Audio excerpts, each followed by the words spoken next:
You work your whole life to build something of your own, a place you sweat for, fight for, and protect. You think you've earned a little peace, a little respect, but sometimes entitlement has other plans. In the quiet town of Edgewater, North Carolina, one man's private warehouse became the center of an unexpected war. Not over land, not over money, but over something even bigger, the right to stand your ground when no one else will. This isn't just a story about parking spots. It's about power, pride, and what happens when you finally say, enough. Stay with me, because you're about to hear how a community's arrogance was their ultimate downfall, and how one business owner fought back and won. The sun had barely cleared the skyline when David Carter pulled into the gravel drive of his warehouse in Charlotte, a place he had poured his soul into, long hours, personal sacrifices, every cent of his early savings, all building this business from nothing. But today, something was terribly wrong. David's truck came to a hard stop as he rounded the corner into the parking lot. His stomach knotted instantly. It wasn't just a few misplaced cars. It was dozens. SUVs, sedans, even luxury vehicles crammed every square inch of his property. His lot looked more like a carnival overflow than a functioning distribution hub. His delivery trucks were backed up down the street, engines idling, drivers pacing impatiently. David's hand tightened around the steering wheel. His jaw clenched. This wasn't a mistake. This was a hostile takeover. He threw the truck into park and slammed the door behind him. Boots crunching across the asphalt. He surveyed the chaotic scene. Strangers were laughing, unloading shopping bags, chatting casually like they owned the place. A woman in yoga pants smiled at him, raising her Starbucks cup in greeting, as if he were just another friendly neighbor. David's blood boiled. He pulled out his phone and jabbed at his assistant's number. "Karen," he barked as soon as she answered. "Please tell me this is some kind of sick joke." "No joke, boss," Karen said grimly. "I just got here too. Our guys are freaking out. No place to park. Deliveries are already delayed. The trucks can't even get to the docks." David ran a hand through his hair, forcing himself to breathe. Did anyone authorize this? Some community event emergency spillover? Nothing. No heads up. No notice. These people just started showing up out of nowhere this morning. David cursed under his breath. His gaze scanned the sea of cars again, and then he spotted them, HOA stickers plastered on windshields. Silver Pines Community. A pit formed in his stomach. He had heard about them. Silver Pines was a brand new development next to his property. All fake smiles, white picket fences, and an obsessive HOA president who thought she ruled the neighborhood like a personal kingdom. David had deliberately chosen his warehouse outside any HOA jurisdiction when he bought the land years ago, precisely to avoid nonsense like this. And yet, here he was. He strode across the lot toward the sidewalk, every step heavier with frustration. The Silver Pines Community Center was just across the street. A pristine white building with a fountain and fake brick arches, pretending to be something grand. David didn't knock when he entered. He didn't wait to be invited. He marched straight up to the front desk, where a woman with a frozen smile looked up from her computer. "I need to speak to whoever's in charge," he said sharply. "Now." The woman blinked. "Mrs. Monroe might be available." "Get her." David cut in, his voice low and firm. "Tell her it's about my property." Within minutes, he was ushered into a bright office with tastefully arranged flowers and motivational quotes framed on the walls. Behind a large desk sat Cynthia Monroe, the self-appointed queen of Silver Pines, tapping a pen thoughtfully against a folder. She looked up at him like he was an unexpected but mildly annoying bug on her windshield. "Mr. Carter," she said smoothly, steepling her fingers. "What can I help you with today?" David didn't sit. He stood, planted and steady. "Your residents have illegally occupied my parking lot. I want them gone, immediately." Cynthia didn't blink. She offered a small, patronizing smile. "Oh, that," she said, as if he had complained about a lost package. "We've been experiencing serious parking shortages during peak hours. Your lot, well, it's often empty. It just seemed logical to utilize underused space for the greater good." David's fists curled at his sides. "Utilize its private property. You had no right." Cynthia's smile hardened. "Mr.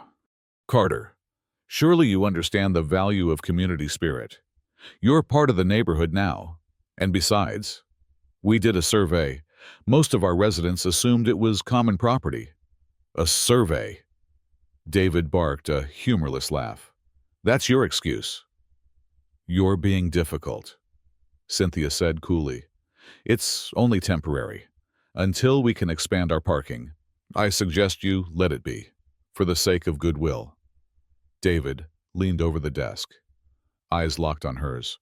"You have 48 hours, he said quietly, but with the force of a freight train behind the words.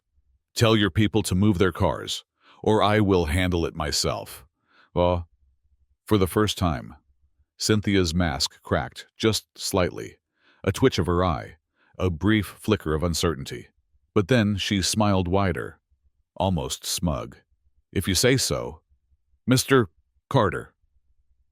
David turned on his heel without another word, his boots echoing down the hallway. As he stepped back into the blazing sun, one thing was crystal clear. This wasn't just a parking dispute. This was a fight for ownership, for respect. And David Carter wasn't about to lose. David didn't sleep that night.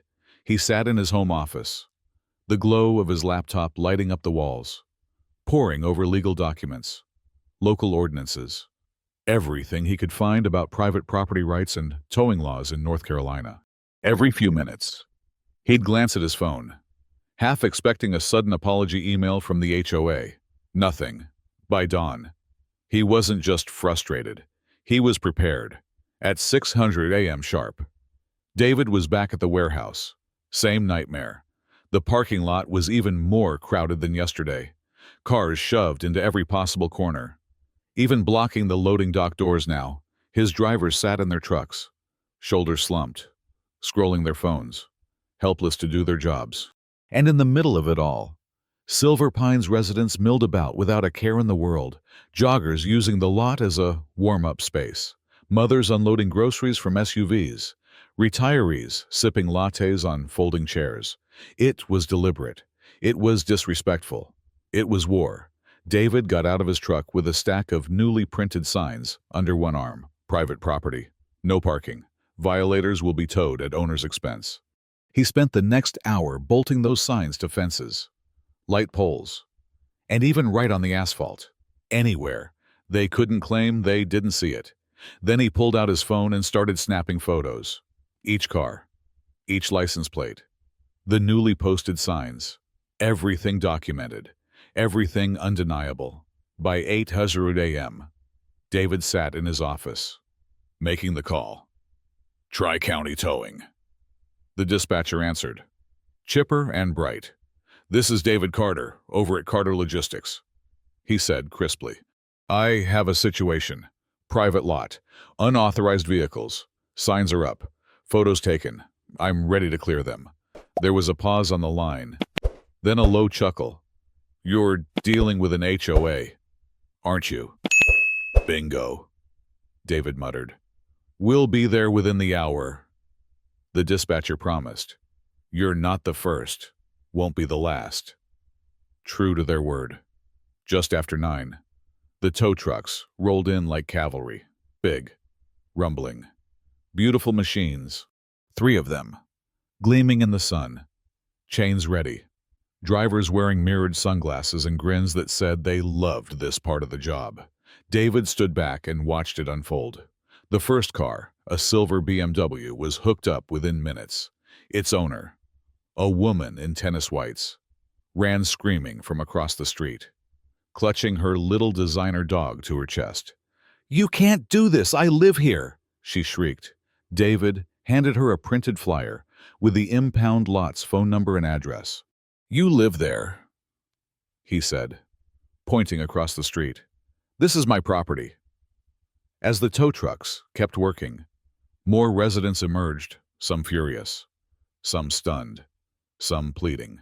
A man in a business suit actually tried to bribe one of the drivers with $100 bill to unhook his Lexus.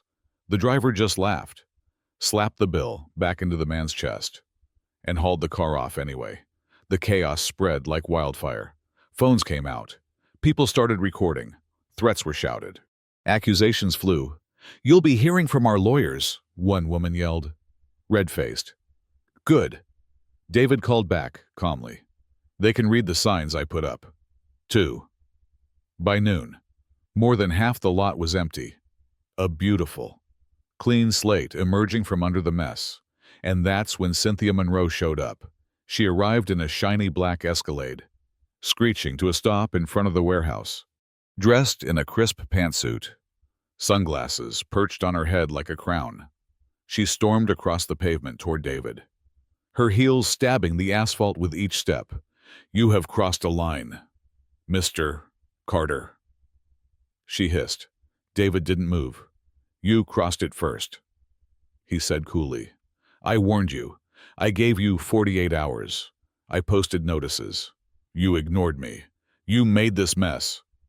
"This is harassment," Cynthia barked. "This is theft." David pulled a folder from under his arm, copies of the signs, the photos, the city ordinances highlighted in yellow.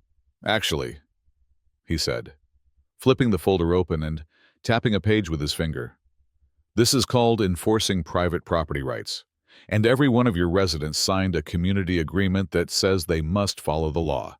You might want to actually read those contracts you hand out." Cynthia's face went from red to white to a mottled shade of purple. "This will destroy the neighborhood," she snapped. "No," David said quietly.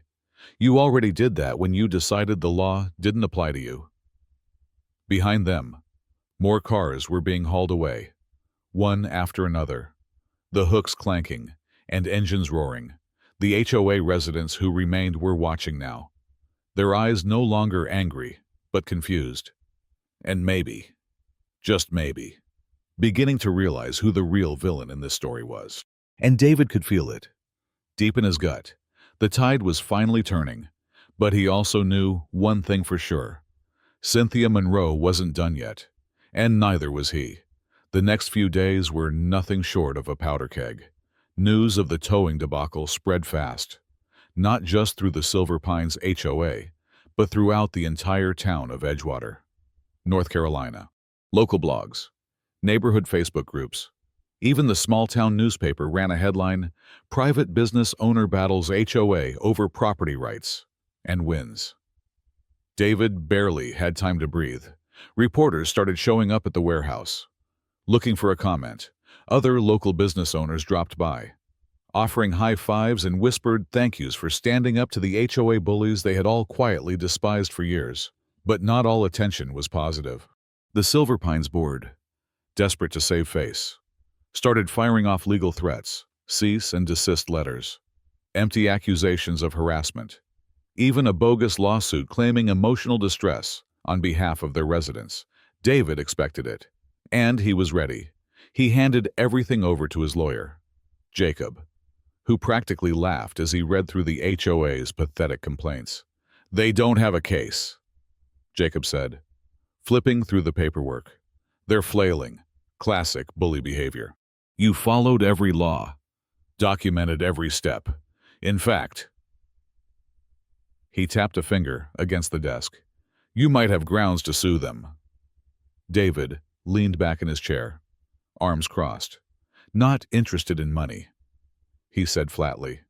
"I just want them to leave me and my business the hell alone." Jacob grinned. "Then you're about to get your wish." And the real hammer fell 3 days later. The city council, pushed by growing public outrage and complaints from other affected businesses, announced a formal review of Silver Pines HOA's practices. An independent investigation was launched. Depositions were ordered. And at the center of the storm, Cynthia Monroe. It turned out she hadn't just overstepped with David's warehouse.